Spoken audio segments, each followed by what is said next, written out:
who do you think is the best suited for the NFL? And also, when it comes to evaluating quarterbacks as a former quarterback yourself and trying to judge going from college to the NFL, what are you looking for? What do you think are the most important traits and physical abilities for any QB? I think at this point, like, it's really the intangibles to me are so valuable, but they're the hardest thing to judge Mhm. because at some point, everybody can make, the big throws, the throws that you need to, like the 20-yard comeback on the sideline, the post that we saw Quinn Ewers make. Like, and maybe it's not quite, maybe it's 5 yards shorter. It's not, or maybe some guy can't throw it 80, but he can throw it 70. Like, at this point, though, if you're getting in this evaluation process, you can make all the throws. So then it comes down to me, and this is where I always feel like I'd have a better take if I could sit down and spend an hour with the guys, even a half hour. When I've been to Indianapolis for the combine and you start talking to them, you're like, oh, I get why this guy is, interviewing well, and the teams start to fall in them. Like a guy like Sam Howell, was kind of flying under the radar because the season wasn't very good. And then he goes to Indianapolis and you're like, oh, starting to come back up. And I'm not saying he's going to be a first round pick, but it just kind of starts coming back. I think to me, this class is no good. And we've said that on here before. When we had the clip and it said this quarterback class sucks, that was probably harsh, but it's just there's no guaranteed Trevor Lawrence, Andrew Luck, Peyton Manning type player. The depth isn't great. They all have pretty significant blemishes, and it's not that good of a class. I mean, it's just kind of what it is. And I think also as proof of that, look at the quarterback movement that's taken place that's unprecedented at the next level. With the teams making moves, like the Broncos going to get Russell Wilson, Washington going to get, Carson Wentz, and now potentially Carolina going to get Baker Mayfield. But if you ask me, of all those quarterbacks, I'd rather have one of those guys who I've seen at the NFL level do something productive. Maybe they're up and down and they've had flashes, but at least I've seen them lead teams and win games. So I'd be like the NFL teams too. Let me kick the tires on those guys before I take a flyer at this class, which probably is going to have more busts than it is booms in this class. Bud, welcome to the show. We're glad to have you. I'll ask you the same question because you do it from the high school to the college level. You've evaluated plenty of quarterbacks in your time.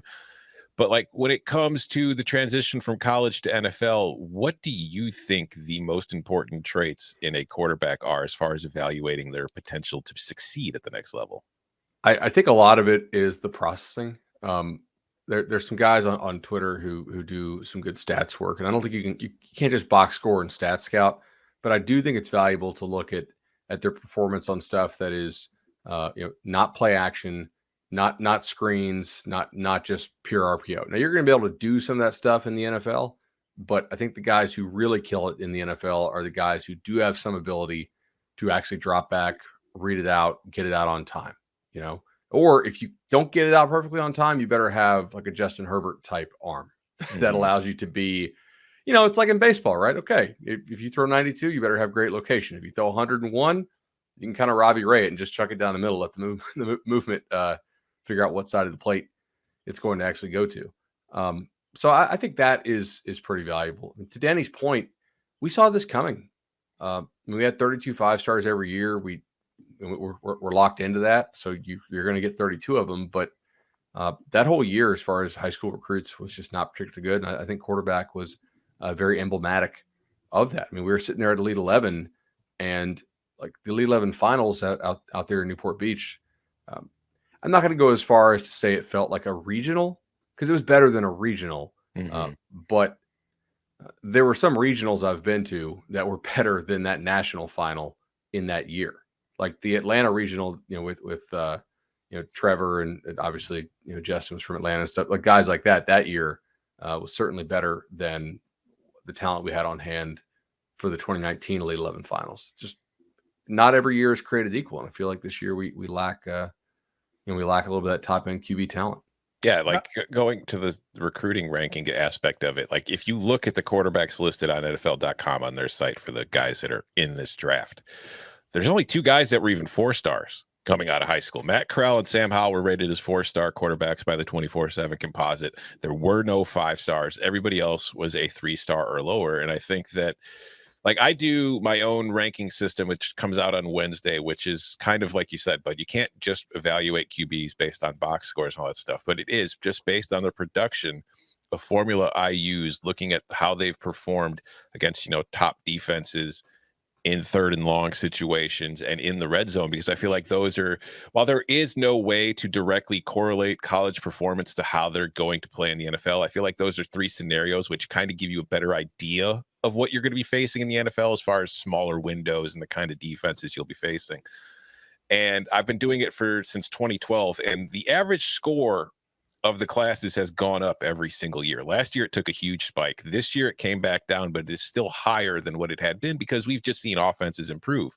Yeah. But when I balance it out by doing it as far as the average compared to the class as a whole, this class is terrible. Spoiler alert for my story that comes out on Wednesday. But like every single year, there's at least one guy in the class who finishes in the top 10 of all the quarterbacks I've put through these numbers and figured it out.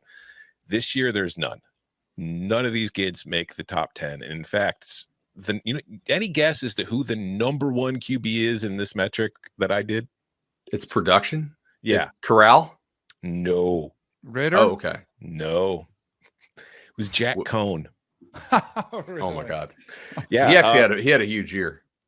Yeah, Matt Corral is actually well below average when I break it down into those 3 areas. And the one thing I've noticed from just the data that I do have historically, it's not really great at predicting who's going to be good, but it's been pretty good at predicting who's not going to be good. And like typically of all the players I've done who finished with below average scores for their class, only 2 have been good in the NFL. One is Josh Allen, which was kind of a lotto ticket that I think people just think that now everybody can be Josh Allen, and they don't really give Josh Allen enough credit for how he improved and for what Buffalo did to help him improve.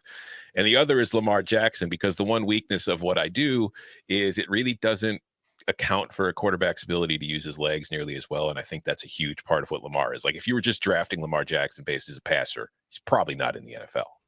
So I think that, when I look at this class, like Matt Corral finished well below average, Desmond Ridder, Pickett, all the guys that you think are probably the most likely to be going early, all finished with below average scores. I think it's interesting. The 2 quarterbacks you mentioned that struggled with your metric are the 2 players that I think Malik Willis is a hybrid of. Mm-hmm. Like, because he's kind of similar to Josh Allen and Lamar Jackson, but he's not as good top end as either of them in their specialties, if that makes sense. Like he's not as physically impressive stature and arm strength wise as Josh Allen. And yet he kind of plays a little bit like him, has tried to do too much with less. And really this past year, scrambling around, his accuracy comes into play, similar to what happened to Josh Allen at Wyoming. And then his running capabilities, when he ran the ball a lot 2 years ago, it's kind of like Lamar, except he's not as electric as Lamar Jackson was. But his game, you can see kind of versions of that. And I think he's a better thrower than Lamar, like a more naturally gifted thrower of the football. So that's like, I feel like he's a hybrid of those 2. He's my number 1 in this class. If he gets taken at 6 at Carolina, I hate it for him. I hate it for the Panthers. I think it's going to be a mistake. And I think it's because the expectations are going to be off the charts, and he's going to have to start soon. They're going to put him in there. It's not a great franchise. So he's going to probably struggle, and then he'll be written off in 2 or 3 years, and he's on his next team. And I don't think he's the salvation for that franchise. So like all of these, I think more than most depends on what franchise you end up in. Like what's your experience? What you mentioned, Josh Allen, having Brian Daboll for that as that play caller and getting Stephon Diggs were massive for him. If those 2 things don't happen, he might be toiling, and the Bills might be in the, what do we do with the rookie deal and having all those question marks around him. But he did get the help, and now he's an MVP candidate and he's playing with all the confidence in the world. But I think this class, more than most, to me, it'll be situationally like Eve. And if it's Kenny Pickett to Carolina, I'd say the same exact thing. Like, good luck rolling him out there week 1 versus NFL teams. So I almost feel better about the guys that are drafted late. Like if I saw a mock where they had the Atlanta Falcons take Sam Howell at like 42 or 51, somewhere in the second round, Like I kind of like that. I hate comps because I knew Hassel was going to do this to me. My comp for Sam Howell was Russell Wilson. And Chris Hassel's like, I thought you said this class wasn't any good. He's like, you got a Hall of Famer. I'm like, no. I'm like, think about where Russell Wilson was coming out of Wisconsin, where he had thrown a lot of footballs. He had a lot of success at NC State as a freshman, played a lot of football games. I think he's like the natural thrower of the football. Sam Howell's clearly not as athletic and as good as a runner as Russell Wilson, but I also think he's underrated as a runner. He's passed in a lot of high pressure situations, a lot of comebacks in college, fourth quarter wins. Like, I think he's a player that has really good natural leadership skills.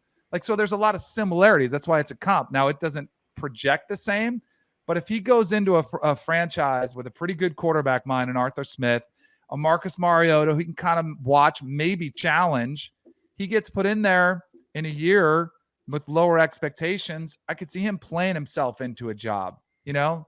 So like it's like, I like that situation. If Desmond Ridder goes in the second round to Pittsburgh, I like that a lot. You know, I've seen that mocked out to some. I don't think the Steelers will take him in the first round. If they do, I still kind of like whatever quarterback goes to the Steelers. I think the organization is stable. Like they usually put their quarterbacks in positions to succeed. So to me, more than any class, it's just, for me, it comes down to where are they going to go?